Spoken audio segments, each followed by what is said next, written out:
Hello everyone, welcome back to the channel. Today we're going to dig deep into ** direct hit, Ukraine's new weapons that terrify the Kremlin **, what these weapons are, why they matter, and how they're reshaping the battlefield dynamics between Kiev and Moscow.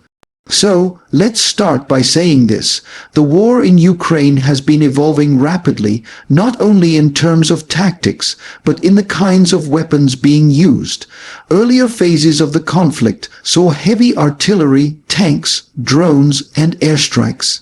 But now we're entering a new stage, one defined by long-range precision missile systems, domestically developed munitions, and weapons whose very existence changes the strategic calculus. This is what makes the subject of * direct hit. So compelling we are witnessing a kind of arms race in real time, and Ukraine is working tirelessly to close the gap.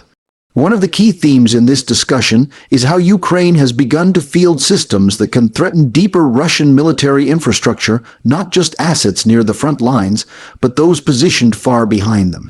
For years, Ukraine relied heavily on Western support, missile systems, targeting data, and satellite intelligence, but always under restrictions on how far it could strike.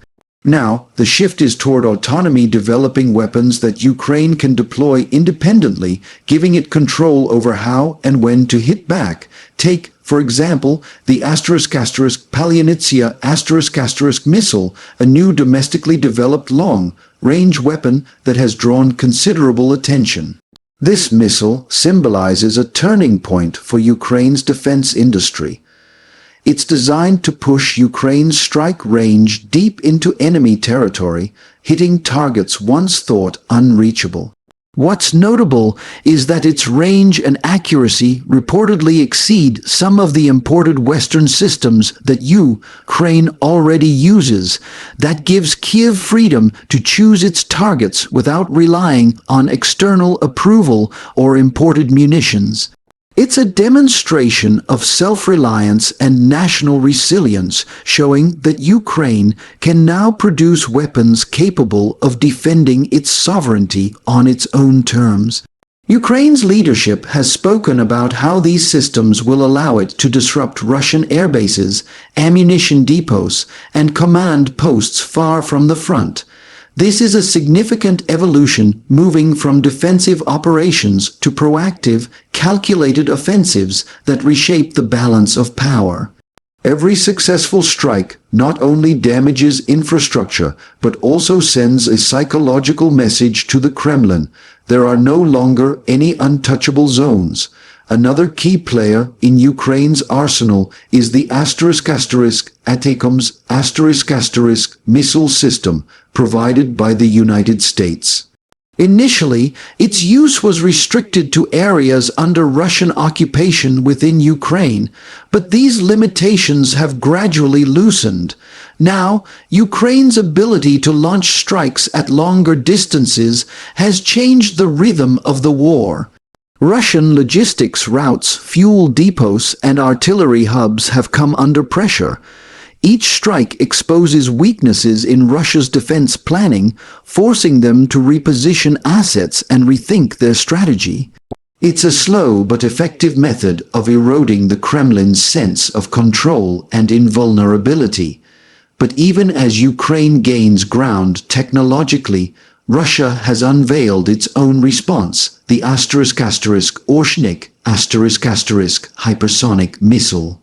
Presented by President Putin as a symbol of Russian technological superiority, the Orshnik is claimed to travel at immense speeds, potentially reaching Mach 10, and carry multiple warheads. On paper, this missile represents a significant threat not just militarily, but psychologically.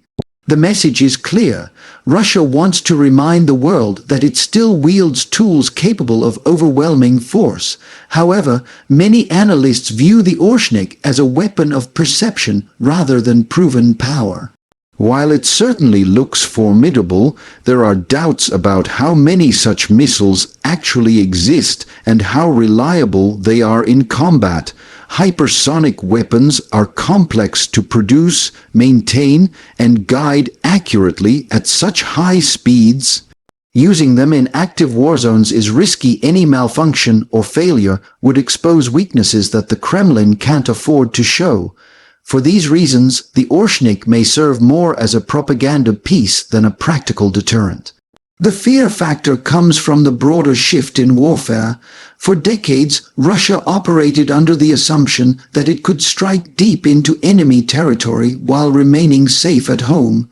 Ukraine's new weapons challenge that assumption directly. If Kiev can hit military assets hundreds of kilometers inside Russian territory, it changes everything. Moscow must now consider defending its own critical infrastructure, diverting resources from offensive operations to homeland defense. That alone signals a strategic victory for Ukraine. This new phase of warfare also reshapes the political landscape. The more capable Ukraine becomes, the more difficult it is for Russia to maintain its narrative of dominance. Western allies observe these developments closely, as each successful Ukrainian innovation raises new questions. How far can Ukraine go without escalating the war beyond control? How much support will Western nations continue to provide as Ukraine becomes increasingly self-sufficient? These questions don't have simple answers, but they illustrate how technological progress has deep diplomatic consequences. Still, it's important to acknowledge that advanced weapons come with challenges. They're expensive, resource-intensive, and require skilled maintenance. Precision systems rely on accurate intelligence. If the data is off, even the best missile can miss its target. Moreover, every successful strike risks provoking retaliation. The Kremlin has repeatedly warned that certain red lines, such as attacks deep into Russian territory, could trigger severe countermeasures. Ukraine must balance ambition with caution, making sure that each operation serves a clear strategic purpose without crossing a line that could lead to uncontrolled escalation. This tightrope walk is what defines modern warfare. Both sides are locked in a struggle not just of strength, but of perception, will, and adaptability. Ukraine's advances are as much about morale as they are about machinery. Each new missile test, each destroyed enemy depot boosts confidence among Ukrainian troops and citizens. It reinforces the belief that technology and determination can overcome sheer size and numbers. For Russia, meanwhile, every loss chips away at the image of invincibility it has tried to project for years. In analyzing direct hit as a whole, what stands out is how it captures the evolution of warfare through innovation and necessity. The video highlights how modern conflicts are not just about firepower, but about information, control, and adaptability.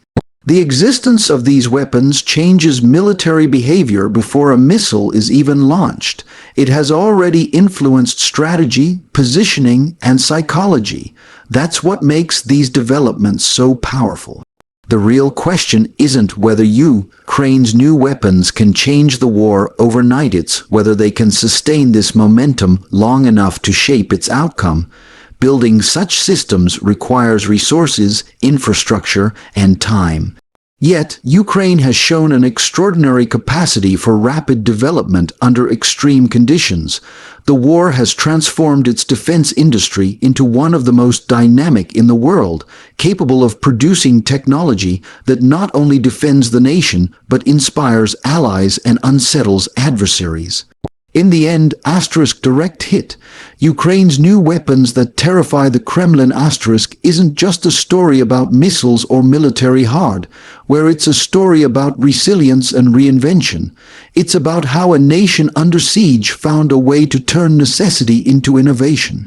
These weapons represent more than destructive power.